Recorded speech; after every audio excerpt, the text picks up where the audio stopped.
Hi hello அனைவருக்கும் வணக்கம்.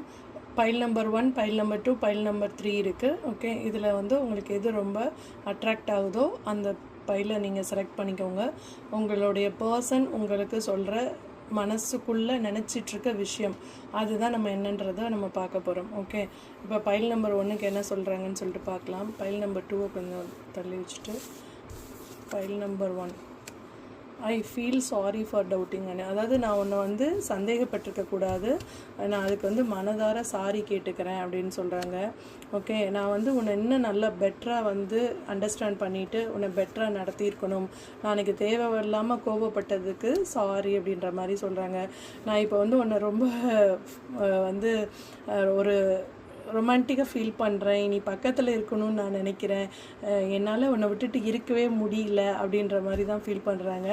Okay, so இதுதான் உங்கள் பர்சன் பைல் நம்பர் 1க்கு சொல்கிற messages. Okay, next file number 2 எடுத்துக்கலாம். அதுக்கு வந்து யாரெல்லாம் பைல் நம்பர் 2 செலக்ட் பண்ணிங்களோ உங்களுக்கான மெசேஜ் என்னன்னு பார்க்கலாமா?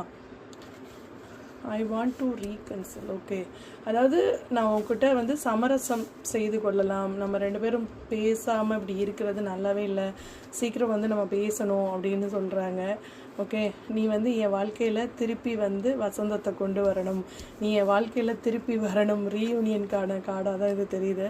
ஓகே, நம்ம 2 பேரும் இணைந்து இந்த உலகத்திற்கு வந்து நம்மளோட பவரை வந்து சொல்லணும். இல்லை, நாங்கள் உண்மையாக தான் லவ் பண்ணோம், எங்களோட லவ் வந்து ரொம்ப பியூரானது, அதாவது ரொம்ப வந்து ஒரு நல்ல அறிவுபூர்வமான காதல் தான்றதை வந்து நிரூபிக்கணும், ஆழமான காதல் தான் அப்படின்றத நிரூபிக்கணும் அப்படின்னு சொல்கிறாங்க.